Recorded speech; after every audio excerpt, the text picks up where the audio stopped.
sifat takut yang mengantarkan dia selalu berada dalam perlindungan Allah. Jadi kalau misalnya dia mau bicara, dia tata dulu nih. Pembicaranya Allah ridha nggak? Kalau bicara nyakitin orang lain nggak sih? Lawan bicara kita tersinggung tidak? Kalau bercanda pun dia cari kata-kata yang tidak berlebihan. Nah itu adalah penjagaan. Jadi yang keluarnya itu outputnya selalu yang baik. Ya, tapi jiwanya terkontrol dalam keadaan tenang. Itu yang positif.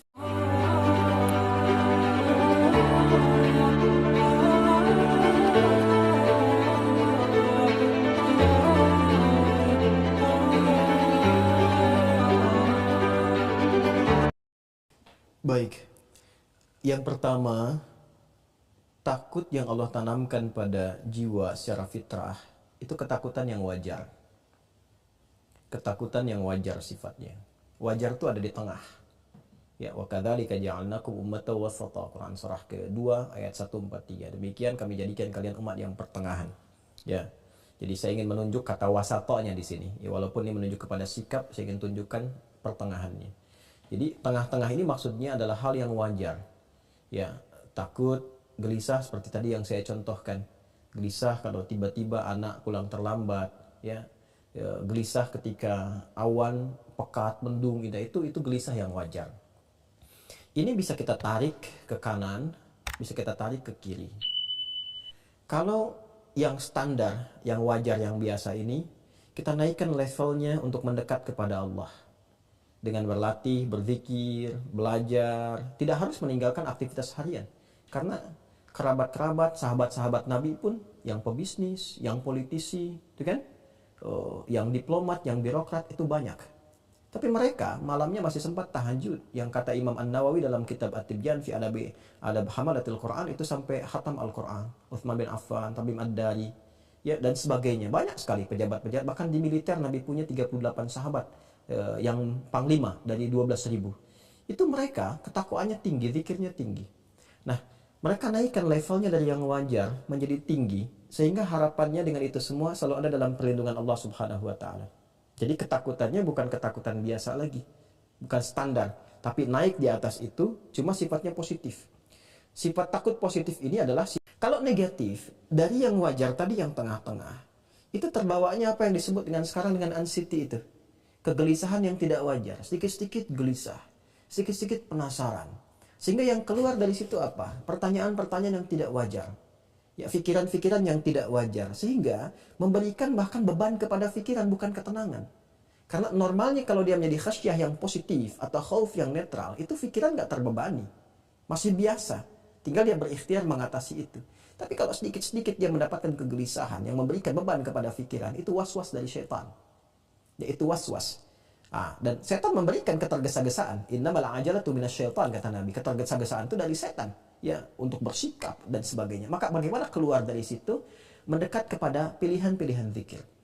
Ya, yang pertama adalah membangun kekuatan keyakinan dengan Allah. Berlindung, kata Nabi, kepada Allah dari godaan setan. Anda bisa mengatakan satu di antara doa yang Anda bacakan, Rabbi inni a'udzubika min hamazatis syayatin wa a'udzubika rabbi ayyahdurun. Jadi kalau sedang hadir kegelisahan-kegelisahan, apa yang orang kenal dengan anxiety misalnya, ya, kegelisahan yang tidak wajar, yang tadi saya sampaikan ke aspek ke sebelah kiri, maka segera permohon kepada Allah berlindung. Ya Allah, aku berlindung kepadamu dari kehadiran setan yang memberikan was-was dan kegelisahan yang tak wajar. Ya kan?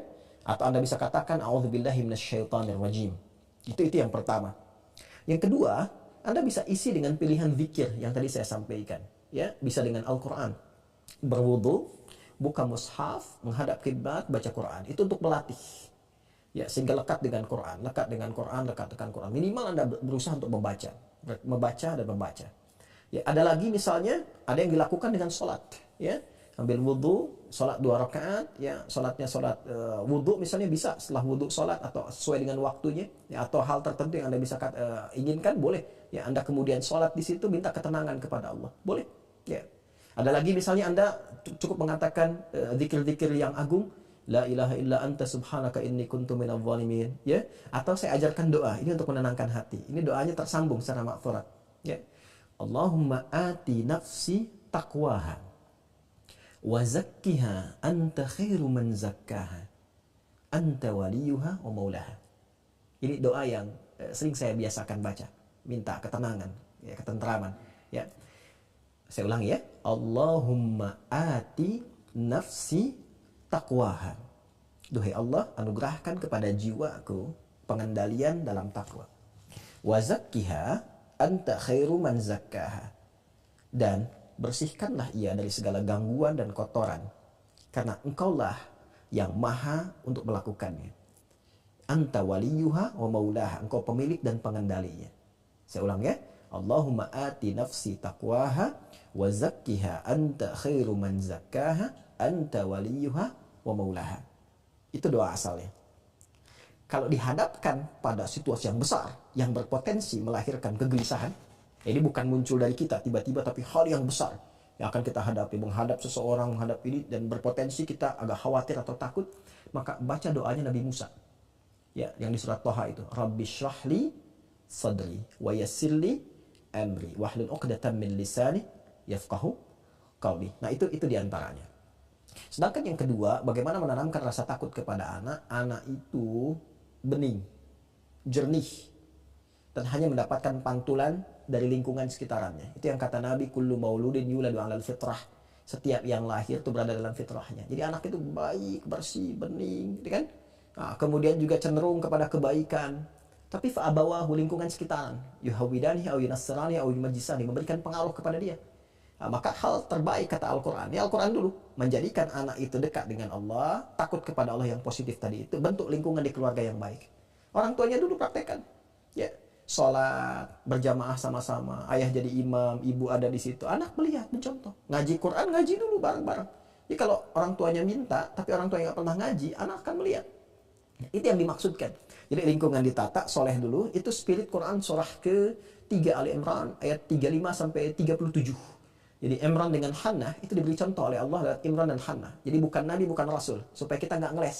Ya, ini kan Nabi, ini kan Rasul. Allah kasih yang bukan Nabi, bukan Rasul. Ya. Imran dengan Hannah kompak, menyiapkan diri bahkan dari sejak mengandung Hannah. Ya, cuma kadar Allah nanti Imran meninggal kan. Imran meninggal duluan, ya Hannah melahirkan Maryam. Tapi amanahnya dijaga. Begitu kemudian Maria lahir, apa yang terjadi? Yang terjadi indahnya adalah disiapkan seperti amanah sebelumnya. Dipilih guru yang baik Nabi Zakaria, ditempatkan di tempat yang baik mihrab, kemudian dirawat di sekitarnya dengan cara yang terbaik. Apa yang terjadi?